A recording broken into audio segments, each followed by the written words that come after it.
أشهد أن لا إله إلا الله وأشهد أن محمد رسول الله. Assalamualaikum warahmatullahi wabarakatuh. Jadi kalau ditanya, apakah kita ini bersaudara? Ya, yang mengikat kita apa? Dua ikatan. Ikatan yang pertama, apapun suku kita, apapun bahasa yang kita pakai, kita ini diakui sebagai umat Nabi Muhammad sallallahu alaihi wasallam. Asyhadu an la ilaha illallah wa asyhadu anna Muhammadar Rasulullah. Ingat, ini ikatan kita yang pertama. Kalau ada di sini yang tidak Islam, yang tidak Muslim, yang tidak bersyahadat, dia saudara kita juga. Yang mengikatnya adalah Ikatan Negara Kesatuan Republik Indonesia. Kurang apa lagi masyarakat kita ini cinta NKRI. Subscribe, like, share, and comment. Subscribe, share, and comment. Ikatan yang kedua, Negara Kesatuan Republik Indonesia.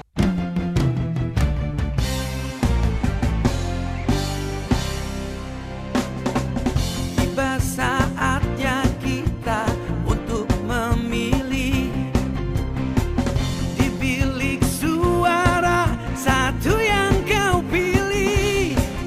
Mari rayakan pesta demokrasi. Tentukan pilihanmu untuk bangsa Indonesia. Berikan suaramu demi masa depan kita. Langsung umum, bebas, rahasia, jujur dan adil. Ayo memilih untuk Indonesia. Ayo memilih untuk Indonesia. Indonesia. Dan maju bersama Islam di Negara Kesatuan Republik Indonesia ini.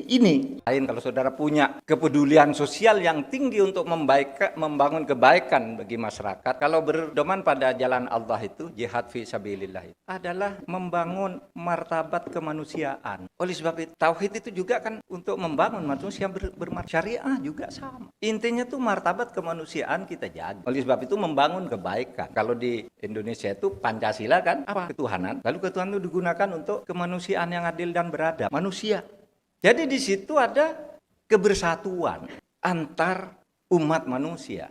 Nah, kalau kemudian masuk ke Indonesia lebih khusus lagi, manusia-manusia yang beragam juga. Indonesia yang punya berbagai manusia dengan agama dan kepercayaan yang berbeda-beda. Itu juga manusia, itu manusia. Harus dihargai. Harus dilindungi hak asasinya, itu sebagai hukum yang universal. Melindungi hak asasi manusia. Sehingga kalau kita ya mau menjadi mujahid digital dan konsolidasi infokom, coba mulai dari sini. Diarahkan kita semua ini. Tidak harus, orang menjadi mujahid itu tidak harus alim, pintar ilmu agama ini, bisa baca Quran. Enggak, yang kebaikan-kebaikan itu diarahkan nanti dari Majelis Ulama. Topik kita hari ini bicarakan. Enggak usah pakai dalil-dalil, kalau enggak hafal malah salah. Itu kan banyak tuh di TV itu dalil-dalil salah. Akhirnya orang yang semula percaya jadi enggak percaya. Orangnya enggak ngerti pada apa yang dibaca. Sehingga saya kan pernah berdebat tuh, udahlah. Kalau enggak ngerti, yang penting hatinya aja Islami. Kemudian lafalnya kalau enggak bisa bahasa Arab ya enggak apa-apa. Kata para kiai itu orang baca wolo kuwato itu. Wolo kuwato, kalau hatinya berpikir bahwa tidak ada Tuhan yang lebih berkuasa selain Allah, itu berpahala kok.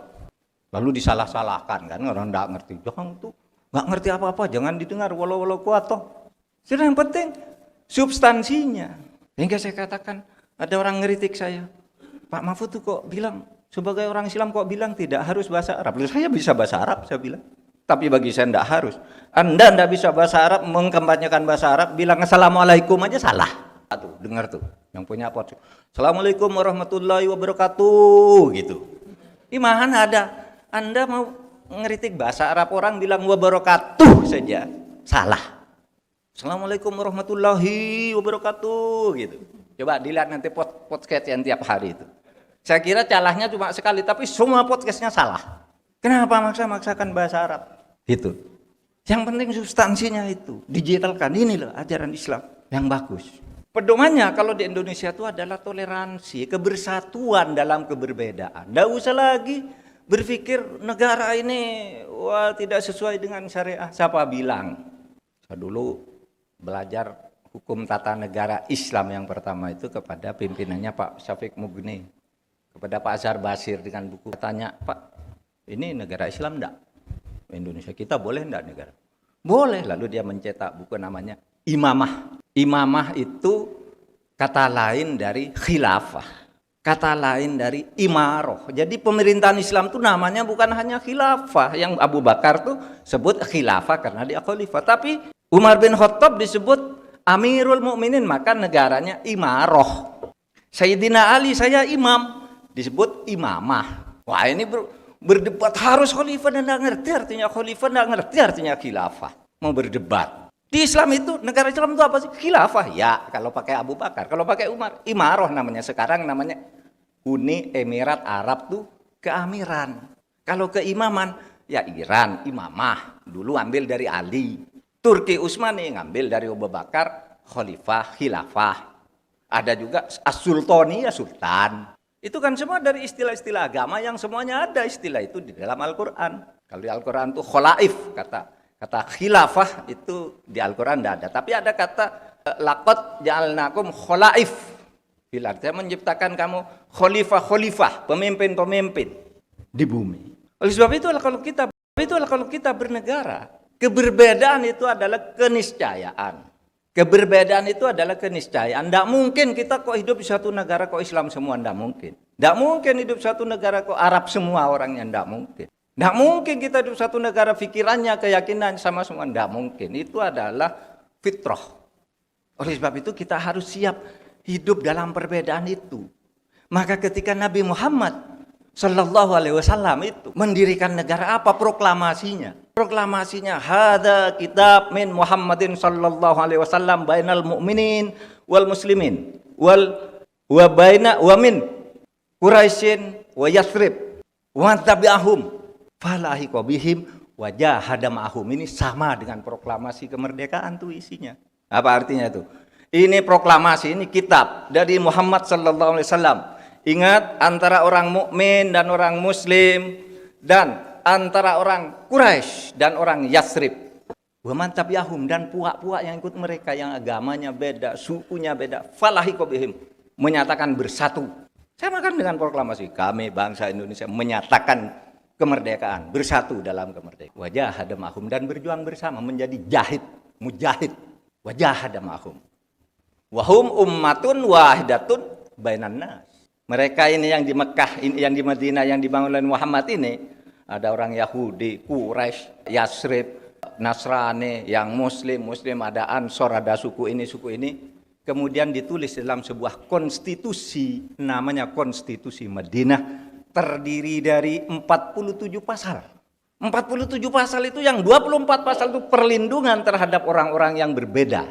Coba nanti dibaca tuh. Gampang sekarang cari begitu kok. Yang 23 itu bagaimana hidup bersama, mengatur pemerintahan, mengatur macam-macam lah. Oleh sebab itu saya katakan Indonesia ini apa yang kurang? Mau beragama dengan baik Anda udah dilindungi. Ada orang bilang tuh di Indonesia ada Islamofobi, enggak ada. Yang fobi itu rakyat ke rakyat. Kalau negara enggak ada. Saya ingin tahu apakah ada pemerintah membuat kebijakan anti Islam? No.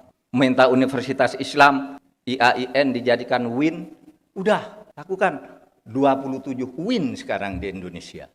Hebat. Minta undang-undang pesantren, kasih. Minta jadi menteri, kasih. Di mana fobinya? Rektor-rektor itu di UGM, ITB, apa sekarang bawa sejadah. Di mana fobinya? Kalau malu, kalau fobi itu artinya tidak boleh begitu. Orang takut kalau ada begitu. Sekarang tidak ada yang takut. Sehingga kaum muslimin di dalam negara Pancasila sudah naik.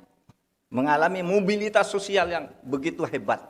Kiai kayak Khalil Nafis ini. Kalau sekarang dulu di zaman Orde Baru itu, Kalau kayak gini pergi ke Madura gitu naik mobil lek. Sekarang pakai pesawat dia. Nawar kelas 1 lagi. Saya minta bisnis, kalau enggak bisnis enggak berangkat. Bisa.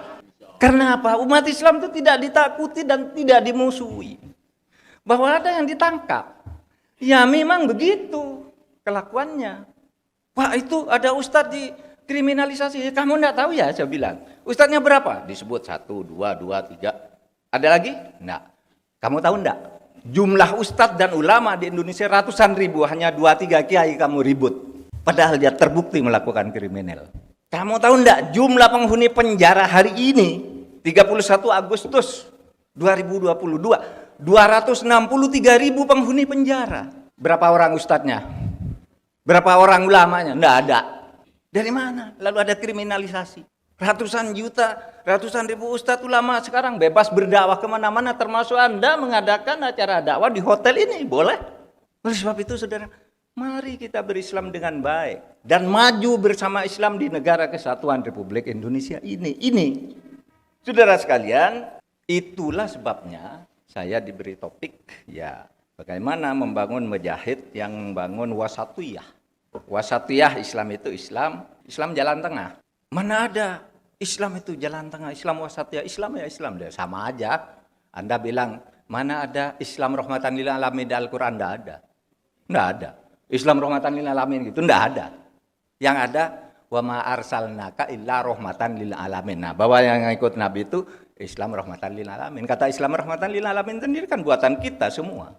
Enggak ada tuh Islam wasatiyah, yang ada Islam. Lah itu kamu bilang Islam kafah? Di mana ada kata Islam kafah di Al-Qur'an dan hadis?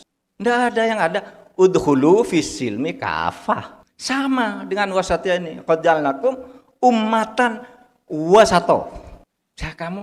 Letakkan kamu umat di tengah-tengah. Nah, itulah Islam wasatiyah, Islam yang di tengah. Apa? Ciri-cirinya ada tawazun, tasamuh, islah dan sebagainya, yang kalau Majelis Ulama itu merumuskannya 8 apa 13 gitu. Nah itu wasatiyah Islam yang membuat nyaman terhadap orang lain, tapi juga saudara membuat nyaman, tegas dalam penegakan hukum. Meskipun itu sesama orang Islam. Kalau bikin kacau ya tegakkan hukum. Karena Nabi pun dulu kan begitu. Kata Nabi, kalau negara mau ingin selamat, tidak seperti negara-negara zaman dulu, tegakkan keadilan. Sehingga anakku pun kalau melanggar hukum, saya potong kok tangannya. Kenapa Nabi? Karena kalau ketidakadilan dibiarkan, negara bisa hancur. Dan itu yang terjadi ketika Nabi masih hidup. Waktu itu, ya kan?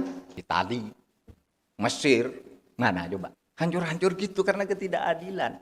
Maka kata Nabi, kalau ingin membangun negara, itu bangunlah dengan keadilan. Ali bin Abi Thalib mengatakan begini kalau dalam bahasa sekarang. Bukan hadis ya. Tapi Ali bin Abi Thalib. Tabqa ad-daulah al-adila wa in kanat kafiratan. Negara itu akan kuat, kokoh kalau diperintah dengan adil meskipun penduduknya banyak yang kafir. Pemimpinnya banyak yang kafir, asal adil, kokoh negara itu. Wa tafna ad-daulah adz-zalimah wa in kanat muslimatan. Adapun negara yang zalim, sewenang-wenang, korupsi, hukum tidak tegak, akan hancur meskipun rakyatnya rakyat Islam, pemimpinnya beragama Islam. Maaf, ini Sayyidina Ali ya. Hebat tuh Sayyidina Ali. Perspektif bagaimana cara membangun sebuah negara. Dan kita membangun negara kesatuan Republik Indonesia berdasar atas hukum, berdasar ketuhanan yang Maha Esa, di mana setiap agama boleh berkembang dengan baik, sehingga saudara juga boleh menjadi Islam yang baik, mujahid yang baik agar Islamnya baik. Hadanallahu wa iyyakum ila dinil haq. Billahi taufiq wa hidayah. Assalamualaikum warahmatullahi wabarakatuh. Takbir. Takbir. Takbir.